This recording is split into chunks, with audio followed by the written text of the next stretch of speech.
Yeah. Okay. Hello, everyone. My name is Eduard and my topic for tonight is going to be living on campus. And my major theme is going to be that living on campus is significantly beneficial to college students. In order to prove that, I believe that living on campus, first of all, eases the students to become part of a diverse community. It also makes college life easier in regards of saving time, and finally that living on campus is commonly associated with student persistence and success. So as a foreigner to this country that I am, I can tell there's an element in American post-secondary education that makes education in the States more valuable than in any other country in the world. I think that's the what so-called college life. Many of you guys have heard about this term.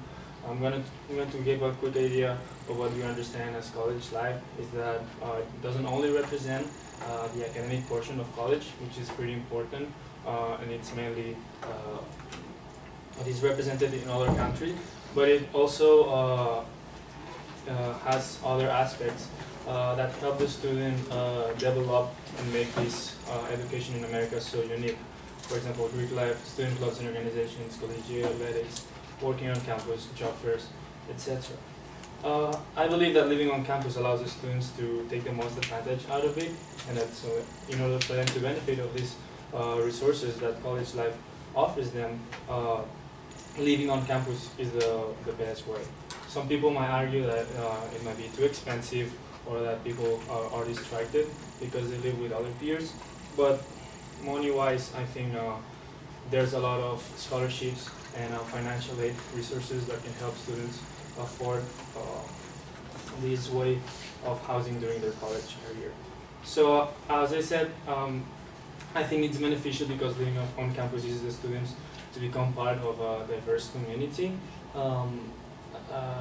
The National Post-Secondary Education Cooperative says that living on campus puts students in a close physical proximity so that they cannot avoid confronting on a daily basis with different students from different parts of the state and of the country, and day by day. So like they live with them and they get to deal with them every day. That also increases the likelihood that people will be able to find someone they can really connect with, because there's such diversity that that's why the residential halls provide the perfect environment for students to meet new people. Some people might argue that you can be paired with someone you cannot stand or you don't like, but first of all, there's a survey that ensures that you have a good match for your roommate. You can meet your roommate through social media before going to school, and if the worst case scenario comes to place, you can actually ask for the university for a change of roommate.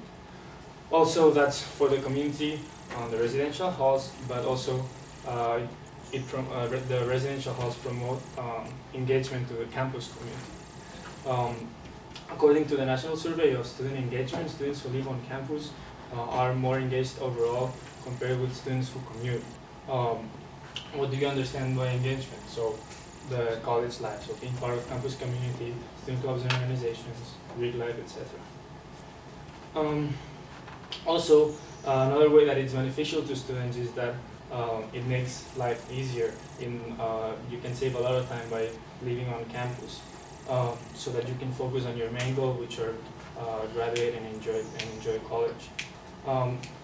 Despite the fact that people actually argue that residential halls is just a distraction to the students, and that it might be sometimes uncomfortable to live in such tiny areas. But I think that it's definitely worth it, because on-campus residents don't need to go through traffic before class.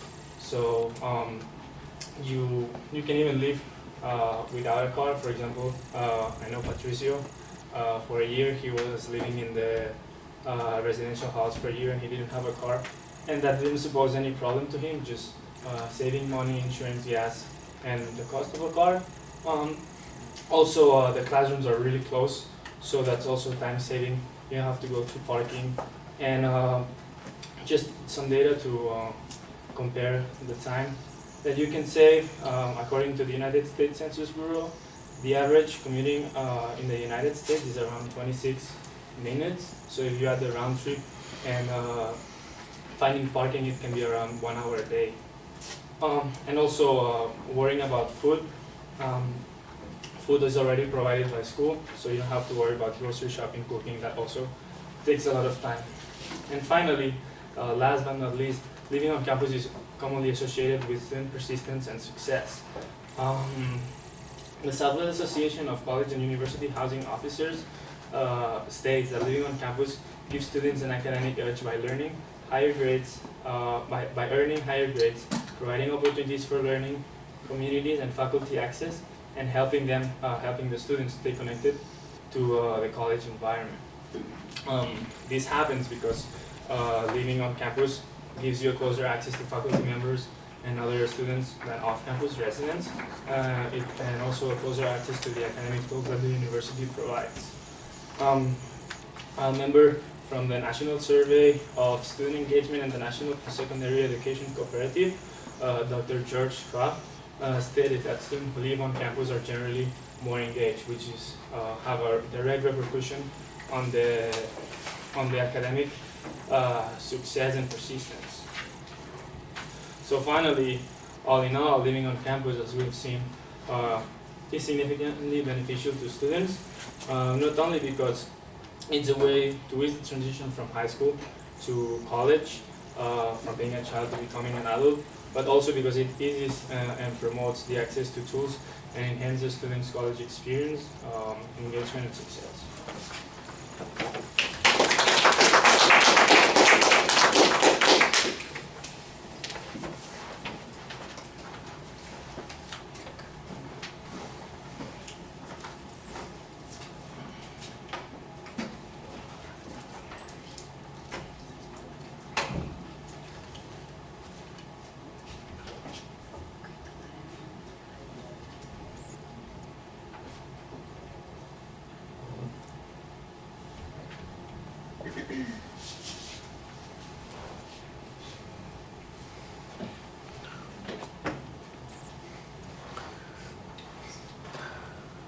All right, well, proposition's clear. I do think you could use a little bit more of an intro to lead us into the subject and make it more interesting at the start. The contents are previewed very well, so it's easy to tell where you're headed.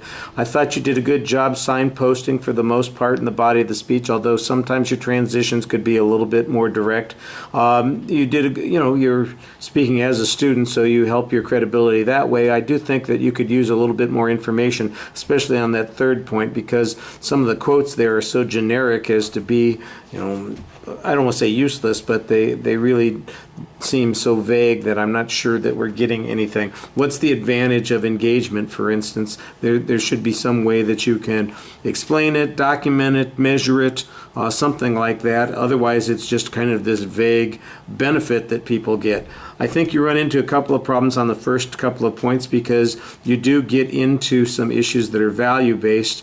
You're talking about what's best. You're talking about what's worthwhile, worth it. You're talking about what's easier. Those really sound like they're value-based issues rather than factual-based disputes.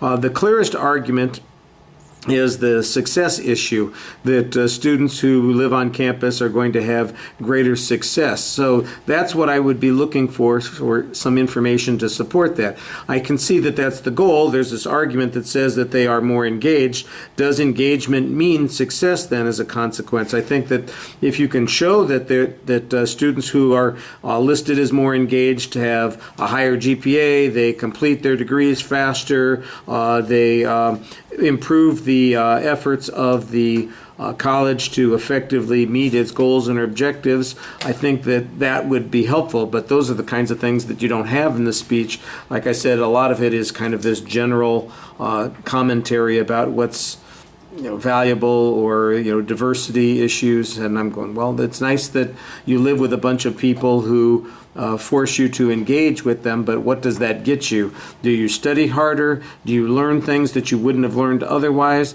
It's very abstract on that information, so I think that that's a little bit problematic. I think you're doing a little bit more reading than you want to, but you do speak to us for the most part. I think you want to be just a little more casual in that approach. All right, thank you.